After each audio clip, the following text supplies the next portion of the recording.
Okay, so let's warm up a little bit with our rubbish idea.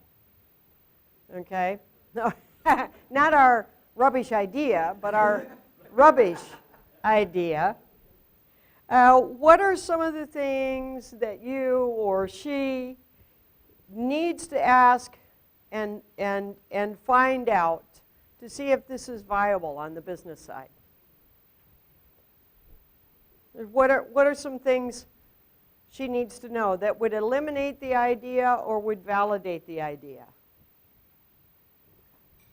Because I've had a conversation with her, she's concerned about power, about electricity. Okay, she's so how infrastructure questions like power. How much power would you need, and can it be provided for? Very good. You can't work outside of the infrastructure of a country. It either has it or it doesn't. You have to work with what they already have unless you're going in to build infrastructure. What else? Yeah, in what way? What would be legal issues or government issues she might run into?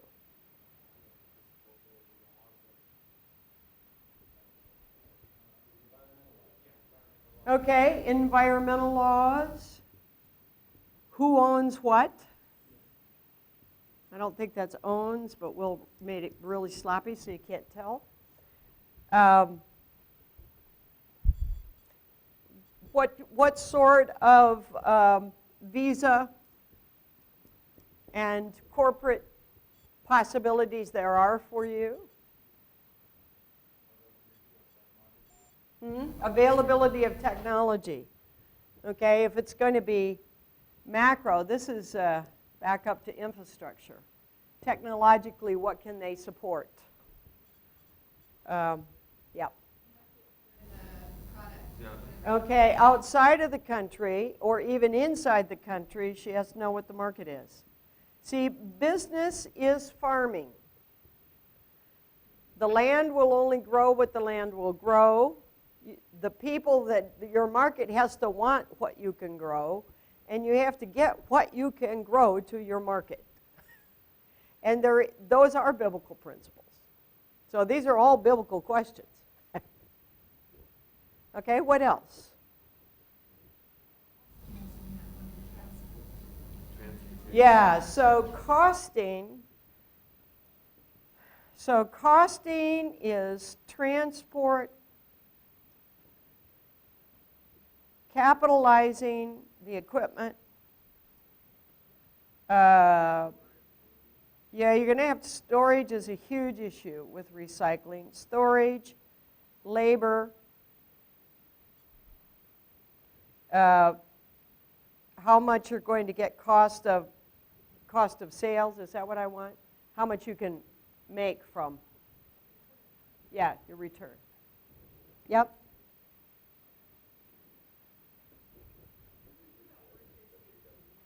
gathering all this stuff and it's safe for the health. Mm-hmm.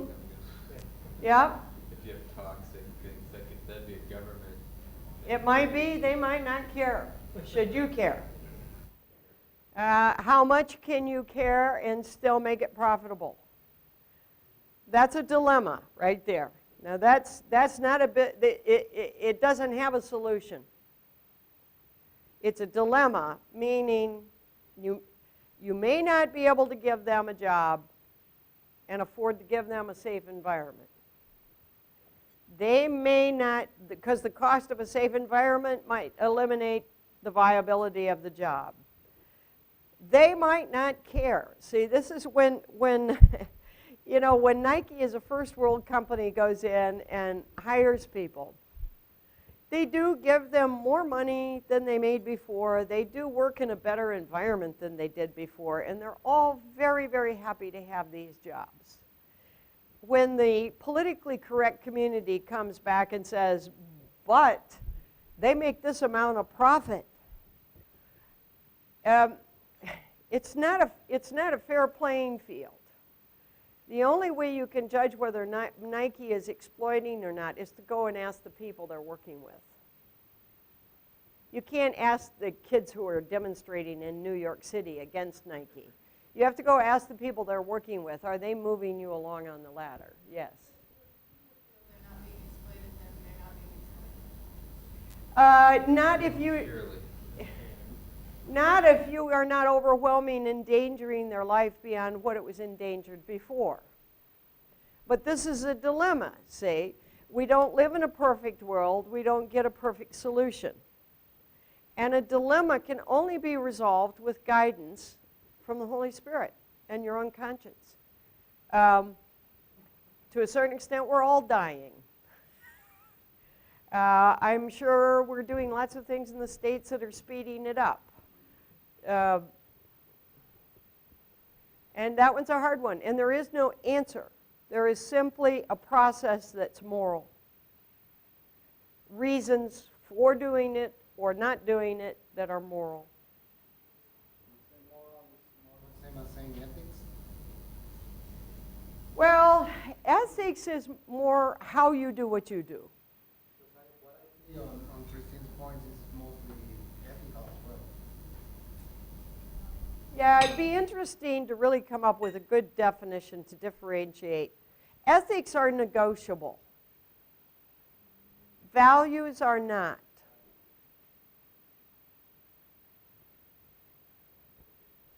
So ethical conduct is a good question. It may change from place to place.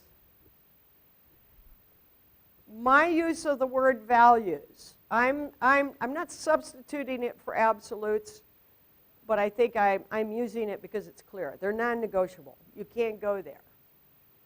So if you are raising the lifespan of a group of people that work in the garbage dump by 5 or 6 years, but you're not assuring that they will live another 30 or 40 years,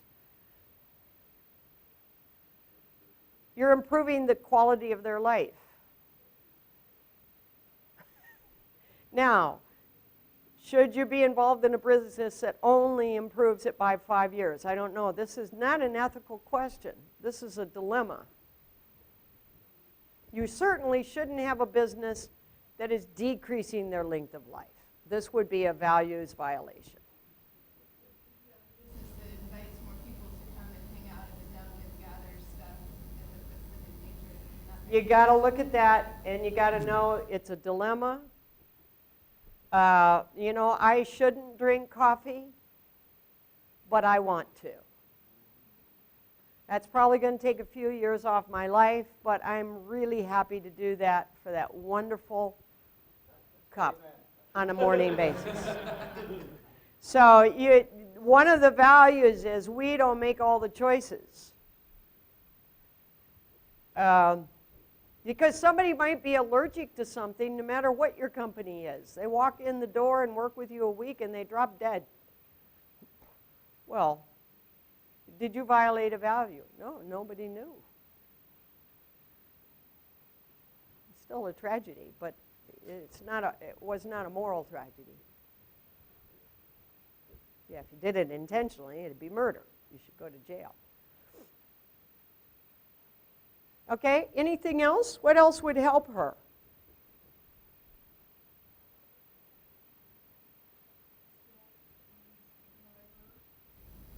Okay.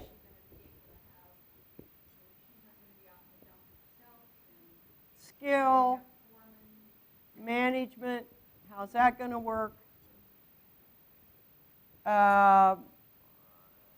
Salaries, so she's got to know where the country is at in regards to not just what do they currently pay, but what can they live on. So I went to black pastors to ask, what do the people who live in the townships need to live on? Because white people couldn't tell me that. They don't live in that economy. And if I went to them, I'd get a screwy answer that just means you don't even bother to try to employ them because you have to pay more than money than you have. But if you go to the people in the context of that economy, there's an answer to that question, and you can know whether or not it's enough. So I immediately started paying the 3 people that worked for me enough to live on, even though it was slightly higher than everybody else paid. And I raise it every year because cost of living goes up every year. But I know in their economy, it's enough. What happens when you overpay in relationship to someone's economy? Why does it mess up the system? Creates a what? Them who are getting more and those who are not getting more. Okay. It creates a conflict in between. It's unrealistic for everyone else and who employs. What else? What do you mean? We go back to the value of their work. You've given them more than their work is worth. You did in that economy. Okay? Now you say, but hey, other people live in a completely, yeah, but they're not there. Economies are based on the society. So if I say I make $1 million whatnots a year, that is only relevant in terms to the value of a whatnot and to the value of where I live. You don't move people from the bottom rung to the top rung in a lifetime. You move them up. But there's another reason why it's harmful to pay them too much in their own economy. Huh? Well, they might, but that's a moral choice. I don't know that they will. Yeah, that's already what we said. Well, not one person. We'll pay them, they get accustomed to that, and then perhaps it changes their lifestyle dramatically. Yeah, well, here's what I'm going for. They don't know what to do with it.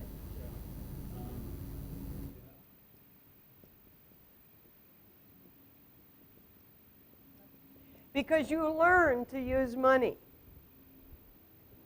Okay, so just take it back to raising your old child. You say, okay, when you're 7 years old, I'm going to start giving you an allowance. I'm going to give you $10,000 a week. You know, you know that kid is going to go out there and do dangerous things, harmful things, foolish things. Not because they're bad or because they're stupid, they just don't have any experience with money. So you start with something, you know, that creates a little anticipation in them, oh boy, oh boy, oh boy. And we're not talking about treating poor people like children. We're talking about treating people as though the circumstances they're in are real. So micro-enterprise loans are $50. Praise God, he's got the wisdom to know to start at that small a level. That's big in any poor community's economy. Okay, so if you want to develop them, you have to be somewhere within the range of their expectation and their needs. And then you have to let them say when they get to another level. Okay, I'll give you an example. The guy that works for me as a gardener, I hire each of these people 1 day a week. They work for other people the other days. Richard, really, really good man, great work ethic. Where did he get it? I have no idea, but he's got it. So he's going to be a change agent to his own community simply because he's got a great work ethic. Okay, so we started him in a salary that was commensurate with what the pastor said. He's got 2 kids.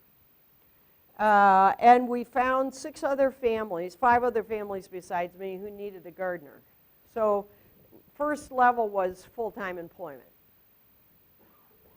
Okay? Now, it's this full-time employment within the context of a township economy. Now, he figured out he didn't need that much to live on, so he The second year he came back and he said, will you pay me 3 weeks a month and put 1 week a month in the bank account? Will you help me set up a bank account? Because he couldn't do it. So we did that. And he said, I want to put one day a week in the bank because he still owes his bride price, the Ebola price for his wife. It's several more cows. And he said, then at the end of the year, at Christmas time, I'll take this home. And so he's, in the 3 years we're working with him, he's paid that off. That debt's gone. And then he came and he said, would you help me get a driver's license? Because a driver's license in South Africa opens up a whole new concept. And so we're working with him on that now the end of this year, but he's leading it, see. Expectation has to come from them or you overwhelm them with your expectations. And I think he's moving pretty fast. See, I'm checking on his kids. Are kids in school? Yeah, you got enough money for everything? Yep, no problem there. Okay, so we ran into a little bump because this year his refrigerator blew up. And he came to me and he said, my refrigerator blew up. And I said, well, what's more important to you, a refrigerator or driving lessons? See, I'm making him weigh the value of the two things. I will help him with anything. I won't help him with everything because then I'm compensating for reality. I'm just the cash machine. He said, I can learn to drive next year. I really need a refrigerator. Okay. Forward thinking. You see that? So I measure how much I up his salary each year by an amount that is reasonable in the economy, because if I give him more than that, it'll get out of pace with his ability to know how to think about it. Okay, what else do we need to know? We need another scenario? Anybody got one? We'll leave the garbage dump now.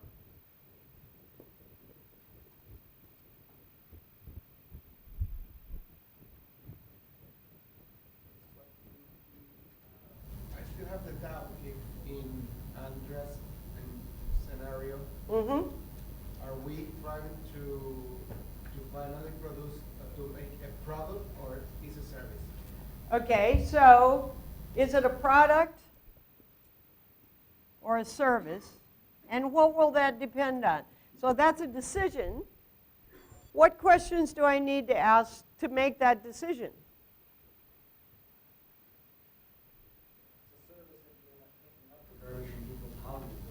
Yep. But how will you determine whether you go for the service end or the product end? Whose need? People in the community's need. No? The market's need.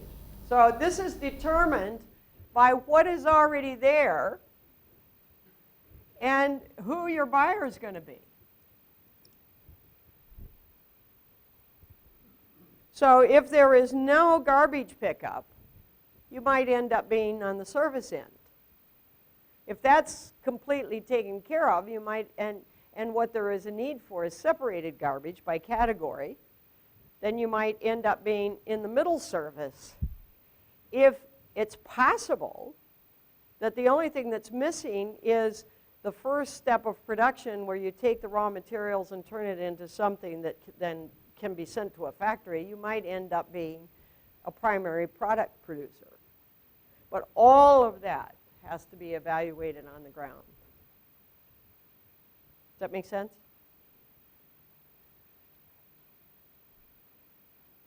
You see, but I really like being a garbage collector. I'm sorry, you could actually unemploy people if you go in with that idea.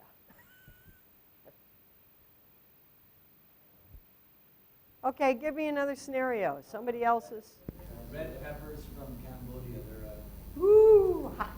there's a special red pepper that it looks like a black peppercorn, but it's Yep. actually called a red pepper. Yep. And the Khmer Rouge basically shut that operation down with the whatever. And Because of the war? Because of the war, the farmers lost that. Now it's being restored now, and this is a specialty pepper that's used basically in high-end restaurants it's Cambodia? Cambodia, yeah. And, for example, in Canada, there's absolutely no distribution of this pepper so far. Okay. There's a wide open market there, so. Okay, so they have the product. It's grown. It's just, there's no distribution. Do you know the volume it's grown at? I don't know the volume. I think it's increasing, and there's a good, they've got volume. I don't know. I'm not sure how much. Okay. They've got volume. Why did I ask the volume question first? There has to be enough to make it worth your while. There has to be enough to make it worth your while. Yeah, it can drive up the price too. If it's a specialty pepper, there's only so much available. The price just went up. Assuming the market's out there, but you might need to become a farmer. Right. You might end up being on the farming end rather than, so, or your business may start from farm to export. But you've got to know what the supply is regardless. Do you see that? If there's an overabundance, it just grows naturally on the hills of Cambodia, and all you have to do is get people to go out. Okay, forget farming, unnecessary. But if it's just a great pepper that they don't reproduce many of, that you could grow somewhere in quantities, then you're going to have a farming element at the beginning of your process. It's going to be fantastic if you're trying to employ a lot of. Yeah, I mean, it's all fantastic. It's just either doable or undoable. Okay, so we got a product. We know it's a great pepper. We know the whole world loves hot stuff. The hotter, the better. Even the Western world now wants the hot of the hottest. Okay, so we know we got a market. It's like coffee. This can be sold. It won't be sold in the same volumes. What do we need to ask to move this down the road? Okay, distribution. We know, I think we know, do we not, that to make a success of this pepper, we're going to have to go outside of Cambodia? Do we know that? I think we do. So it's going to be import-export. I mean export.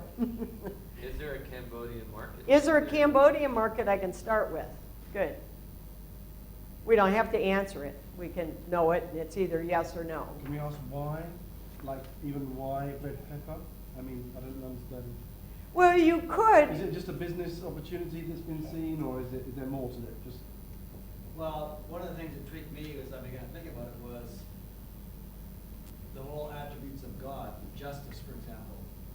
How did that farming industry get taken away from you? What does God want to do about that? So I started looking at the political part of that war, all kinds of things. Now, what does God say about that? Mm-hmm. Yeah. And the reason can just be why not?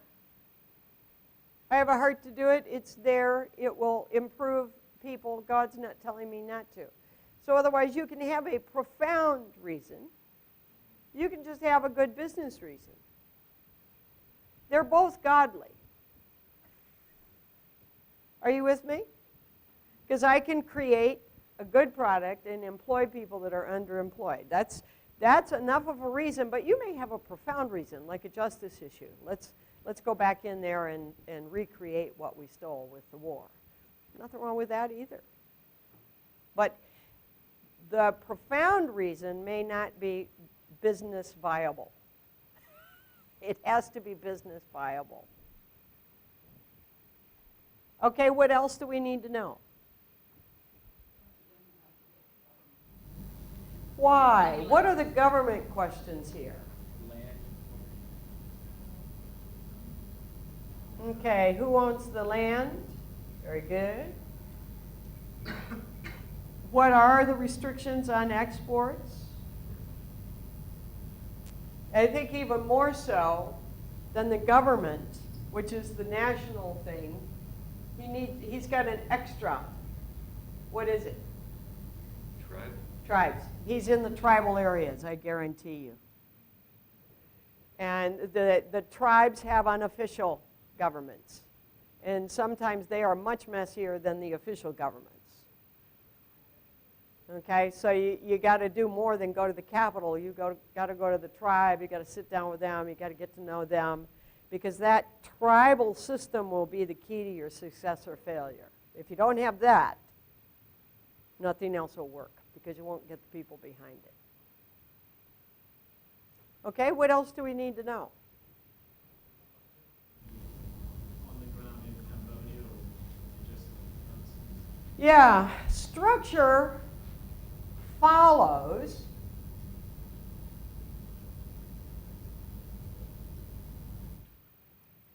the process of answering all the other questions. Never lead with structure. Never develop your business plan around a structure. Answer all of the question can I find a market for it? Can I produce enough of the product? Can I pay salaries that will really benefit the people on the ground? Can I get through the red tape of the local and tribal governments? Yes, yes, yes, yes, yes, yes, yes, yes, yes. Okay.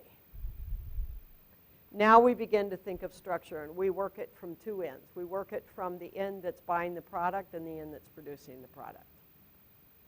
But you cannot lead with structure, because that is application, and you're assuming you know where the people are at.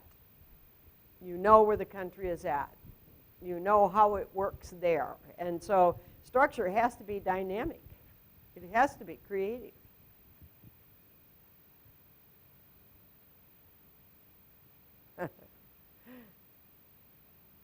Sorry, I'm thinking of a situation in Yemen. These guys are trying to help them with the economy. They go in, they're scientific specialists in testing soil. They go in and test the soil for these fabulously fast-growing grains, and they find this one spot that's perfect soil analysis. And the Yemeni farmers say, you know what, when we try to grow things, they grow really well over there. And they said, well, this is the perfect soil. So they did their first test there, and they put 100% of their test seed into that, and 90% of it died. And so then the second time, they put 50% of their seed there and 50% in another soil they tested, and this all died, and the 50% here multiplied 6 times. You see, because their structure of approaching the process was do the scientific study, assuming Western science is better than local wisdom. Okay, now if they'd gone in and said all people who have ever farmed a land know something about what that land will produce, and we possibly in our labs in the Western world have never tested for some of the things that might be there in desert soil in Yemen. So let's do our experiment 50-50. 50 with our way of doing things, 50 with their way of doing things, and see which works best. They wouldn't have wasted the 100% of crop loss they had. They would have known immediately. You see the difference?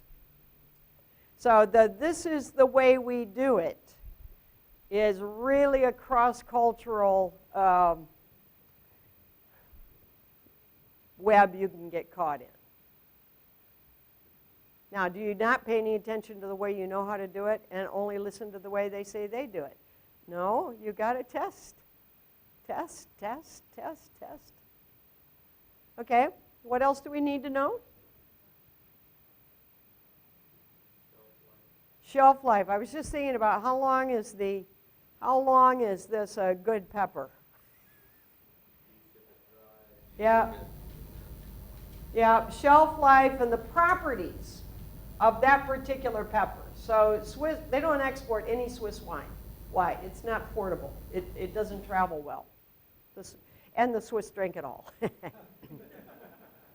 Okay, but the reason you never see Swiss wine in anybody else's grocery stores is it doesn't travel. So when they make it, they have to know there's enough of a Swiss market to buy it. Very important. Anything else?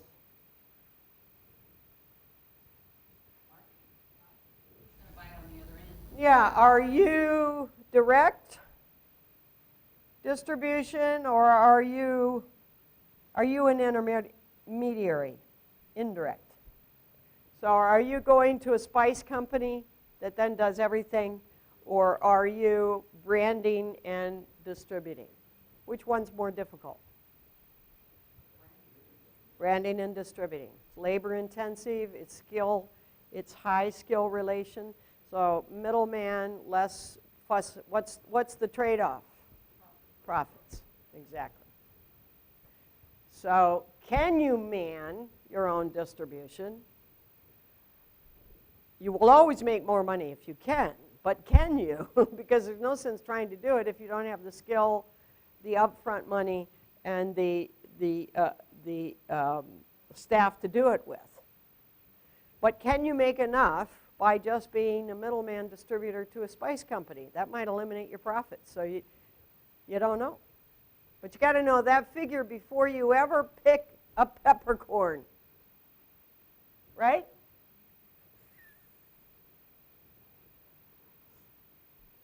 Okay, anything else? Are we following along the line you want to go? Okay. All right, let's take another one. Like the red pepper. Hate pepper, but like the red pepper idea. It'll sell in South Africa, I'll tell you that. The Africans all like hot stuff.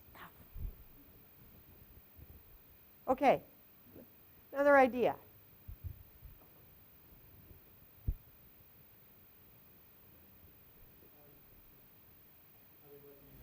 Country, and we've been doing outreach with NGOs and savings orphan kids. Outreach with NGOs to disabled orphans. This running activities and outreach, Okay. and in countryside areas. Outreach facilitator, I'm going to call you. One thing we want to do is basic training.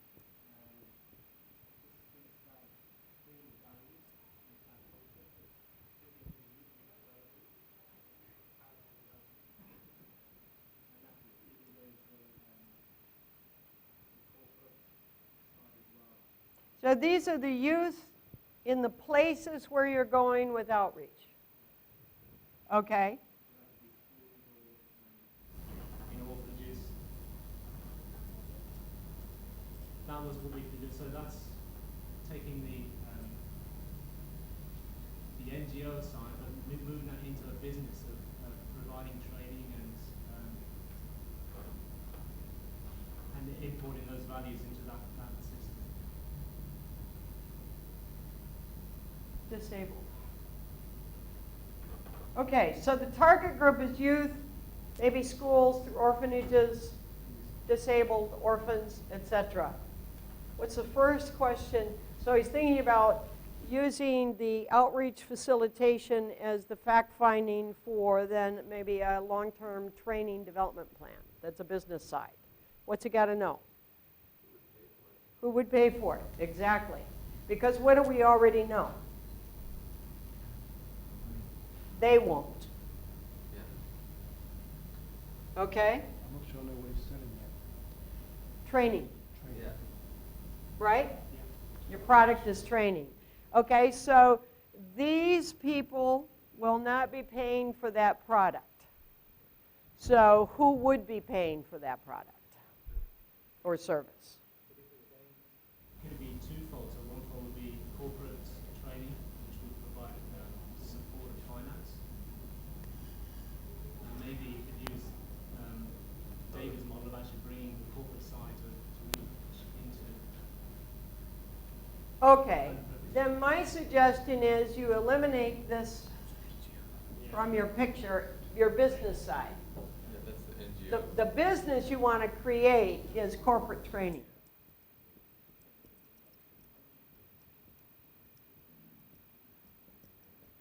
Okay, now the question of who's going to pay for it is a lot simpler. It's not easy. Not where you're working. So it's either going to be the individuals or the companies they work for. Okay, who's more likely to be able to afford in the areas you're in paying for training?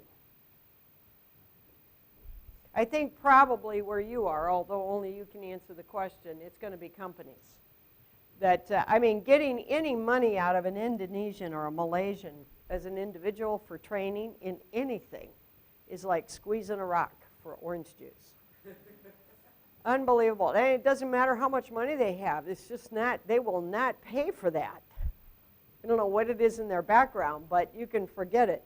So you've got to have a corporate training strategy where you approach companies.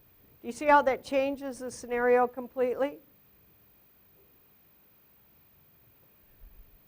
Okay, so what does he have to know to develop the corporate training? What do the corporations need? Because if he goes in, I'm thinking of another Yemeni example. This very, very eager entrepreneurial business guy comes into Yemen, and he's a trainer. He can train anybody in anything in the corporate area. And he's got ideas. He said, I'll take the training to the Yemeni. It can be one person. It can be 20 people. It can be at lunchtime. It can be on Saturdays. They just tell me how to package it, and I'll make it happen. Okay, so he comes out with this beautiful 4-color brochure with all of the options you can choose from. And he distributes it all over the capital city, Asana, and he gets no responses. Why? Because they don't make decisions like that as an individual. The worst thing you can do to a Yemeni is give him 5 possibilities. He doesn't care if it's customized to his need. He doesn't have a concept of his need. Are you with me? So he missed them all together. So we got to know the corporate culture, what they believe their need is. Now, what else do we have to know? I lost the top. Found the top.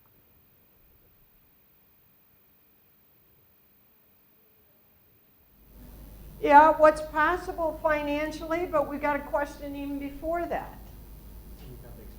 Yeah, do you have the skill level and the personnel to provide that training? And then, how much are they willing to pay for that? And can you pay for this with that? Now, if they're all YWAM missionaries, of course you can, because you won't pay them salaries. But now you're at a dead end because you have no exponential growth. Okay, can you get enough Christian men in other countries to volunteer? Probably, but that's labor intensive on your part. Yeah, and you're moving back towards the NGO. Yeah, and you got airplane tickets and da-da-da-da. If you're moving back towards the NGO because there's really not enough money or skill here in your volunteer, in your paid system, you're moving back from strategic growth to logistic growth, which is fine. It's just not a sustainable model for changing training in China.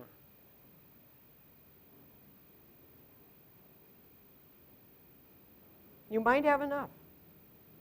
You might not. Okay, anything else we need to know? If there's profit, we can spill over to those orphans and young people. Same plane ticket trains 2 groups. But you have to be able to get the orphans and the young people and the disabled people to the place where the trainer is.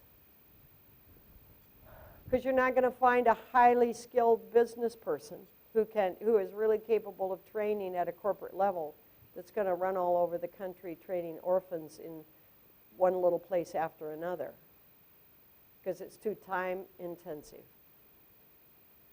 So there's your next challenge. Does that mean, do you see that? So if when you think YWAM, when you think staff,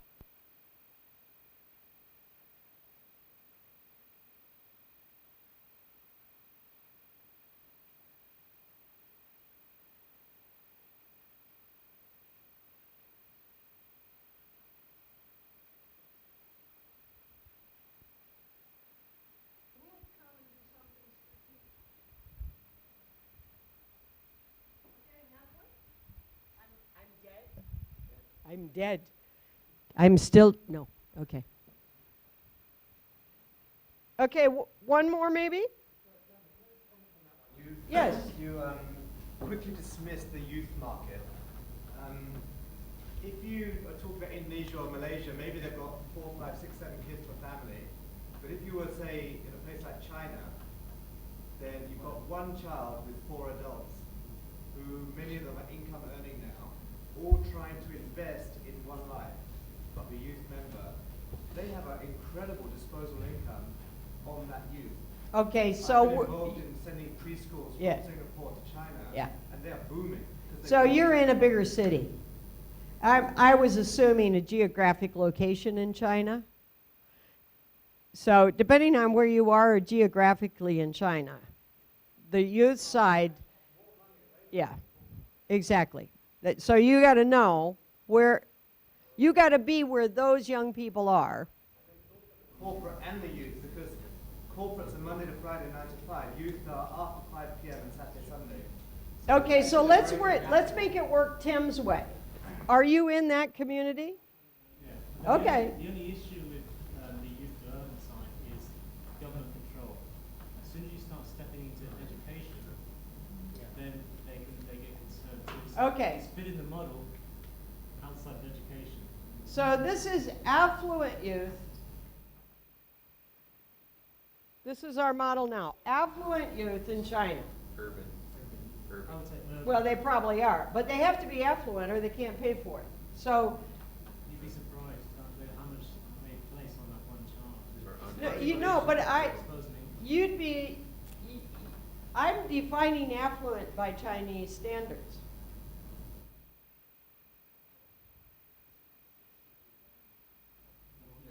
Expendable Okay. income.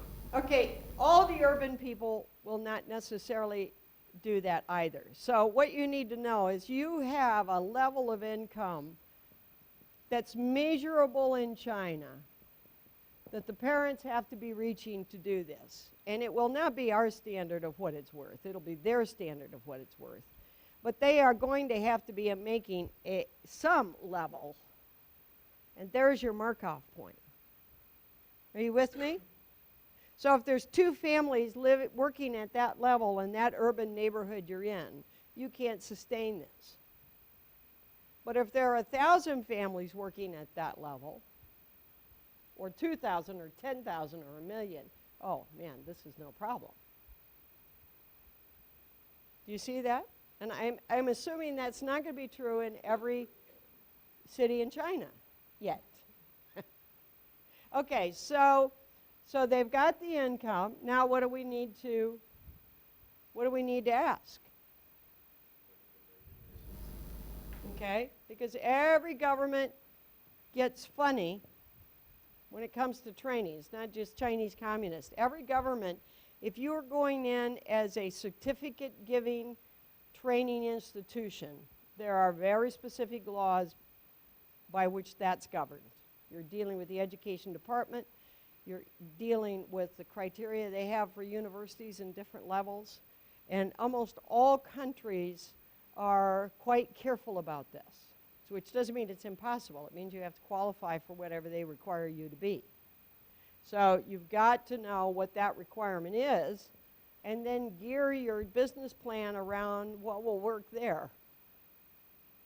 So University of the Nations might work, because you can link it with a qualified university in another culture. University of Nations might kill you because universities are what they don't want coming in. Okay, what else do we need to know? By the way, you do know this is a separate company than the corporate training.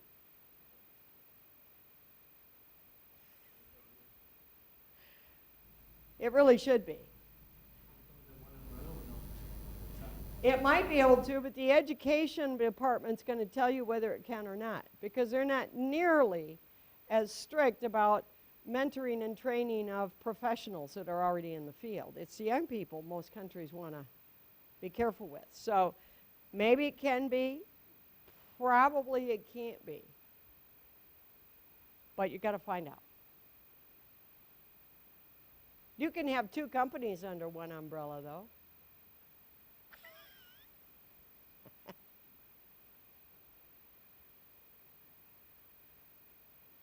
What else do we need to know? We need to know what the parents think their kids need. I doubt that it's what the kid thinks he needs. What do the parents think they need? Well, we know they want English. There may be enough of that already. What's the next thing the parents think they need? What's the next thing the job market in China thinks they need? What's the thing China will let you train in? What do they call it? You know, every country has a different, puts subjects in different categories. Like communication in some American universities is in the religion department. It's very strange, but it is. Okay, what else do we need to know?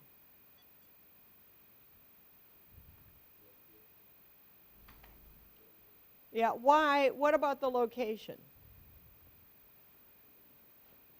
It has to be kid-friendly,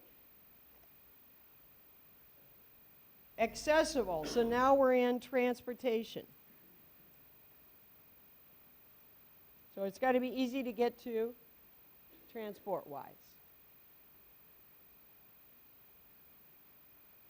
Are these, you said youth, not children. I'm assuming both.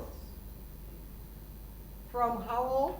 6 upwards, so school age, 6, 7 onwards. Oh, he just changed the vision on me. Real big vision. Yeah. Well, are you talking about starting schools? But you're talking about having 6-year-olds in for skill training. Outbound team building. Outbound activities. At 6. Cub Scouts? Well, Cub Scouts is a nonprofit. It would be very interesting to think about running Cub Scouts as a business. But But that's what they want in China at the moment. You know, they're talking about character building. You know, they see the moral standards dropping, and they, in certain areas, they want to see this is from the government. And they want Yeah. to see the children. well, now you got to test and see if that's what the parents are willing to pay for. That's what the government. Now, maybe the government will pay for it. Okay, but now it's not a business. It's an NGO under the government. I don't think the government's going to pay for you making a profit. I think they'll pay for salaries. Okay, so, all right, I don't get the scope of this. We've got everything so far from 6 years old to the businessman. Is that right? For sure you have enough volume in the country to handle this. Okay. You know, you got to start somewhere. And right now, with this broad a scope, you're going to fail. So you've got to figure out what's the most viable of the in that age group span and work to start that so you can learn what the questions are for everything else you want to do. And you can understand the infrastructure of the country, because that you'll never make happen. So how do you pick the age group? Well, you can ask God. You can ask God and do research. You can do research and ask God. But pick the easiest one. So work from strength to weakness. And don't go, but my heart is really in the orphans. I know, but you'll never get there if you don't make another model work. Because the orphans for sure don't have parents who are willing to put up money for this.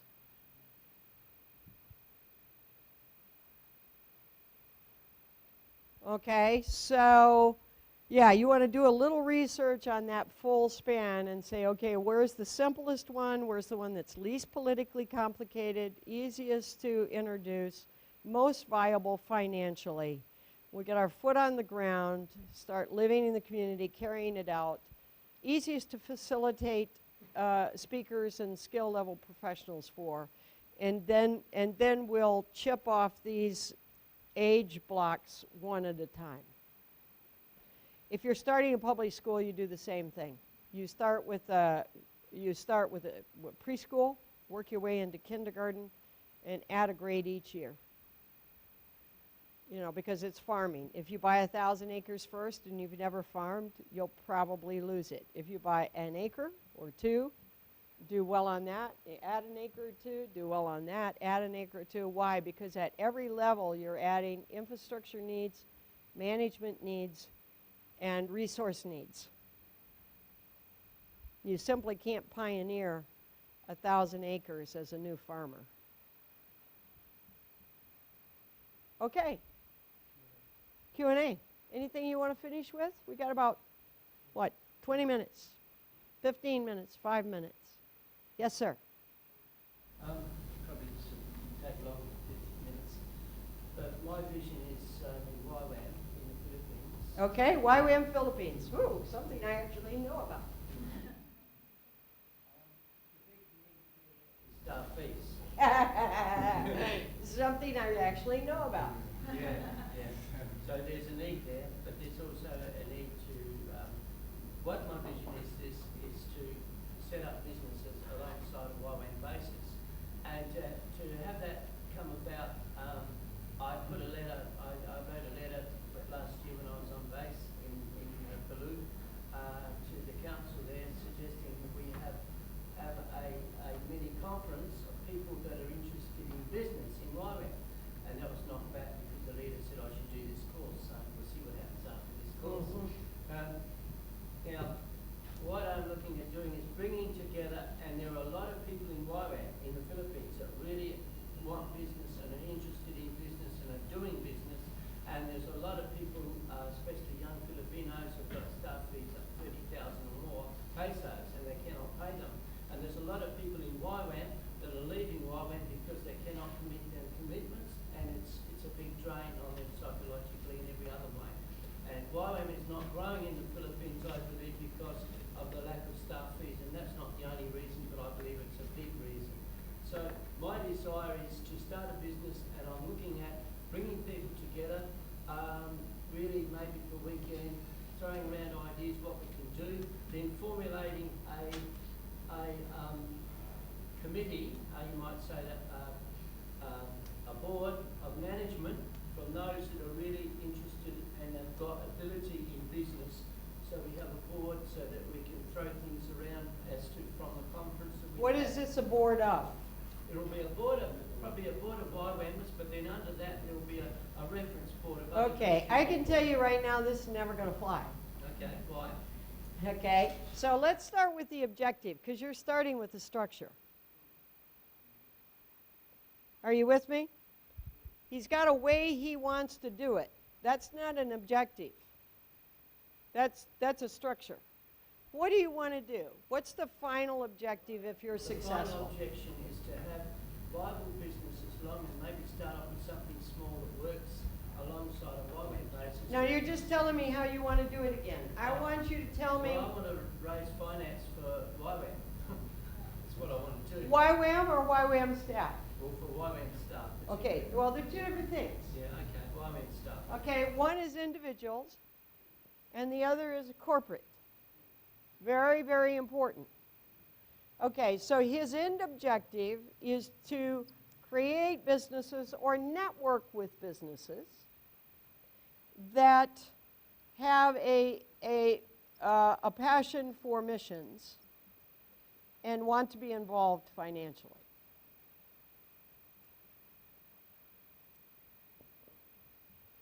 Right? Specifically to give amounts to staff members. Okay. Do we have time to do the questions, or shall I just... I'm not sure entirely we've got what his objective is as a without the staff doing the business to earn the money. Well, I know that, but now that's Okay. strategy. Mhm. And that's why it won't fly. Because you will not be allowed by YWAM to create businesses with YWAMers where they are earning salaries. That's a No, but the salaries would be now would come and work, and the salaries would be. Don't worry about how you're going to process and money launder that money.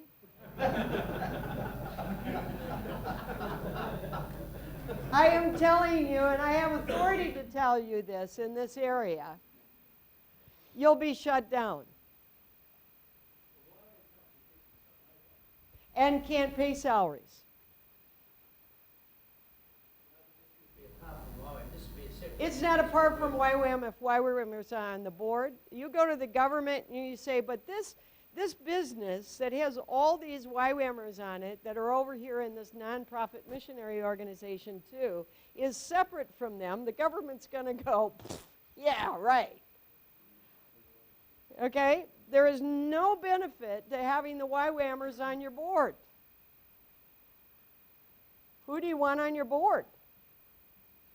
Business people.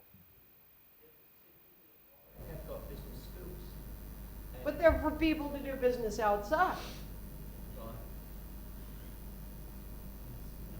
Right. You are going to be fighting a 50-year-old organization with 50 years of precedent that we will not engage directly in business. We are an ecclesiastical institution with a nonprofit structure. You do not pay salaries or receive salaries within YWAM. This has been confirmed at every leadership meeting for the last 50 years. A lot of people are going to have to be dead before you even entertain this idea. Yes, but not from YWAMers, not from a YWAM company. So otherwise, you've created a strategy that cannot work. You have an objective that can work. But you're leading with strategy, and you can't get there. YWAM will fight you lock, stock, and barrel. That's why Mercy Ships is no longer part of YWAM. This will fail. Do you want to work on your objective without your strategy? Are you willing to lay down your strategy? You'll have to. Yeah, let me save you a lot of time and money. Pull in Christian business people and create a business network that comes together for the purpose of supporting missionaries. And this is a forum. It's a networking place. You may have like-minded businessmen who all want to finance YWAM staff members. You may have diversity that want to finance missions, but in other ways. But it's completely separate from YWAMers, and YWAMers are not doing the work, and YWAMers are not on the board. That as the top level of the strategy, of the plan, how we're going to do it. But then under that, you had a board of advisors that were not actually on the board, the controlling board, and that board of advisors would be made up of, say, leaders in YWAM and different ones that are interested in You don't need to formalize it. Don't call it a board of anything. Just sit down with the YWAM leaders periodically and pick their brain. As soon as you try to make it structural, you're making it institutional. As soon as you make it institutional, you're going to be out of business. You don't have to call them anything. Just network with different mission agencies periodically to find out what the need is. Now, if you can't do that, it's because you got an emotional attachment to YWAM somehow that's going to stumble you in this area. Because you can meet your objective. You just can't do it that way. And the YWAM leader in the Philippines may say, oh yeah, we can do it that way. But I know a whole litany of leaders who said that who are gone now. So just know you may be what finishes their missionary activity with the organization or what facilitates. But keep them out of the system. The little thing we did before, I mean, this is obviously not a new scenario. It must have been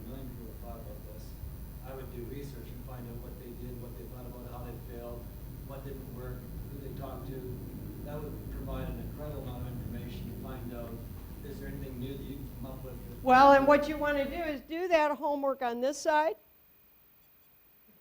because the homework's done on this side, but everybody doesn't know the conclusion.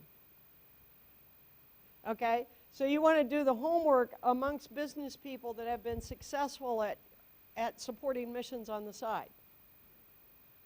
What worked, what didn't work. Because there's no homework for you to do on this side. YWAM rejects your idea, officially and formally.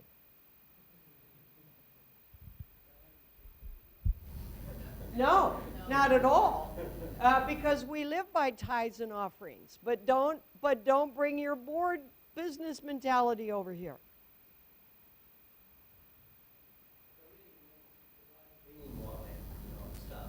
So it really means with this fishing, as I can see, I believe I have to work alongside of Huawei, but not be part of one. Excellent. Is that right? Yep. I've come to that conclusion. Yeah. And you know that what a great thing. I mean, YWAM is really not all that interesting the older you get. I mean, it really is a youth movement that may or may not successfully run a university. Okay, so if you don't have to organize it under a YWAM umbrella, don't.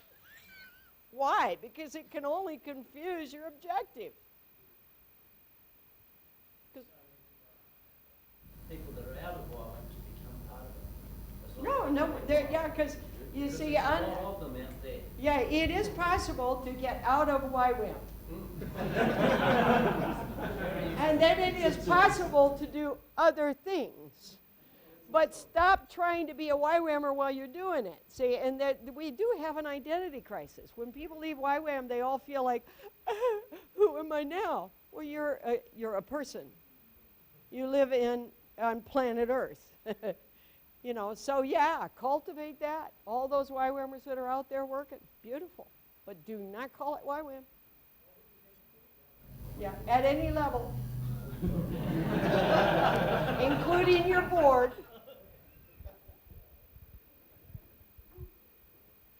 Okay. Different one. Good. Thank you, thank you. You gave us a great one.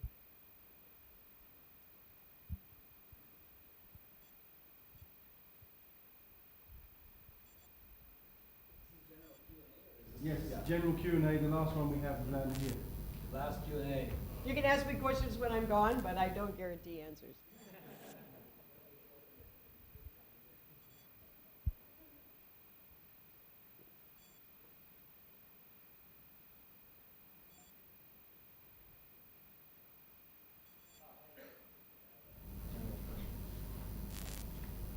In your mind and your thinking, what is the most vital truth that Christian business people need to understand? Very good. From my point of view, what's the most vital question Christian business people need to understand? I think it's that our final objective is to eliminate unemployment through jobs and provide a quality of life through salaries and goods and services to everyone.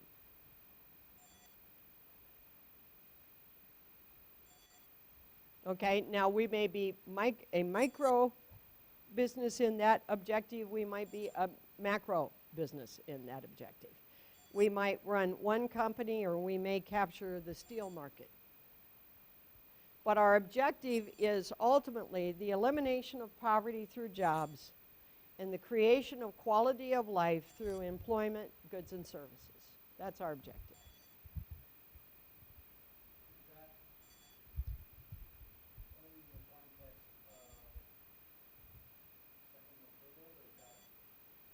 What about first world application? Well, in the first world, your challenge is to reform what's already been reformed once before. So otherwise, you're working on the opposite end in the first world economies. You're trying to keep them from losing the values that made them. So if you're in Europe, you're going to be looking at doing this for the new refugees and the new immigrants And part of your battle is going to begin to get them citizenship. And working to get Europeans to think like God again. And to keep what they have. Reinforce that. If you're in a third world culture, you're working at the opposite end. You actually can create a majority of people who have a new work ethic, because the majority of people are unemployed.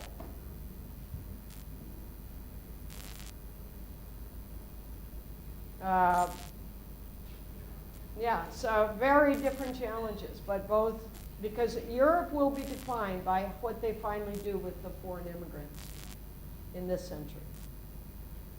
And they're the ones on the bottom of the rung in Europe. And you got to know you're stepping into the fire pit of European politics and social change. And it's going to be the so-called Christians who, you know, a Swiss guy said to me, show me in the Bible where God says anything about an immigrant. Or the beginning of a great enlightenment. Because we have the numbers of Christians. We have the global spread of Christians in churches. Of course, we have to continue with that evangelistic strategy. But if Christians began to understand their community responsibility at a grassroots level, everything is changing in the 21st century. This proactiveness will lead to an institutional enlightenment. It'll change everything, because all the infrastructure for it to happen is there. If we do not challenge this next generation to rising, to building their communities proactively, which means the domains, call it transformation if you like, then someone else is going to, because everything is changing. So we will have the new Dark Ages, because the Christian influence will be absent. That will be the first complete global turnover where there's been no Christian influence. So otherwise, when we defined war once before, just war, dealing with citizens, what is a legal combatant, what are appropriate ways of dealing with prisoners of war, Christians were thoroughly engaged in believing that God had an objective in these areas.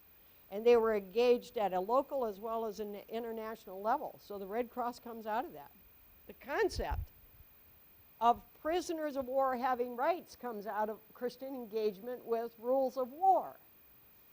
Well, we have to draw this up again, see, because the war games all changed. So our previous United Nations and Geneva Convention and all of that, the changes have outdistanced it. So now we have to go back and discuss rules of sovereignty of nations, rules of diplomacy, rules of humanitarian aid, rules of war, rules of who has what rights. And the rights discussion at this point in every country of the world is being led by gay people and by indigenous poor people. And so we will get their values at the end of the day, because the 21st century will leave the century with a set of rights nations will be built around. So I am incredibly excited for this next generation. I know God is pushing by the power of His Spirit all over the world to draw Christians' attention to the rest of society outside of church. I know He is raining down more and more understanding all over the world about how this works. I know people are taking action to move in that direction, and we are at the very baby stages. But do you remember the cartoon character Baby Huey? Baby Huey was an enormous duck, just huge duck. But he was a baby. So, you know, he was really hard to work with because he didn't know what to do with his size. And, well, that's where we're at. We're baby Huey. We have enormous potential and very little maturity in this task. But we're not behind schedule. You have to walk before you can run. If we capture this in the next 30 years, at the beginning of this century, if we capture this and we see a movement of God throughout the body of Christ and the churches of the world that make us savvy at how God made the world to work, we are going to have a new Reformation, and it'll be more global than ever in history. And I love it. I'm encouraged. I'm not discouraged. I just think, you know, I have to spank you before you wake up to the dangers. But it's not because I'm discouraged at what the potential is. I'm very encouraged.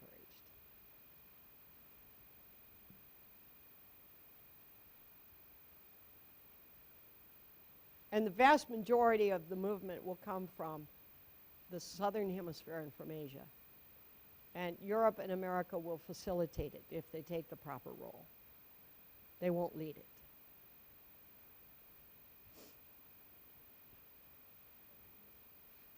Yeah, I think we had our time, you know.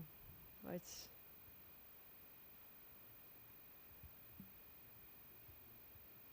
two key things you need to do.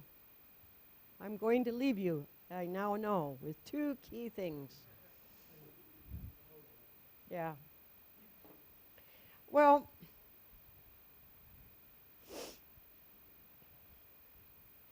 I think the key to everything is you love God and you love the world. And by loving the world, that means you love what goes on in the world. You love the arts. You love news. You love politics. You love economics. You're not an expert at all of them, but you see God revealed in all of them. Scientific discovery, isn't it scary to you? It's God releasing the next level of understanding that we can use to lead into the future, to have a higher quality of life, develop the new businesses. And the only way you can love God in intimacy is by loving His Word. So for me, that whatever your day contains, it must contain some time in the Word of God and some time watching the news of what's going on in the world. For me, is a non-negotiable. And if you don't have room for either of those things, I don't see you making a very big mark, no matter how good your plan is.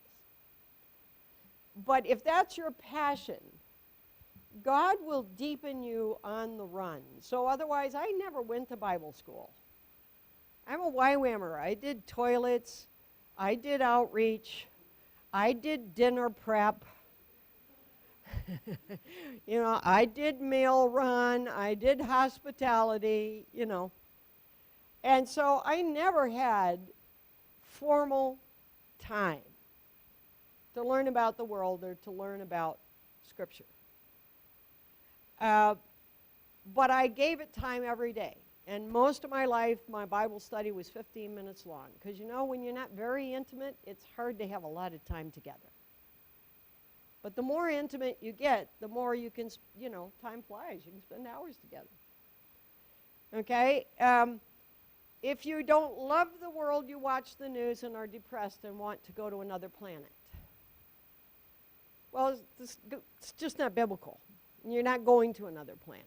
You'll just have to find a hole big enough to stick your head in. Okay, so watch the news even if you don't love it, until you do love it.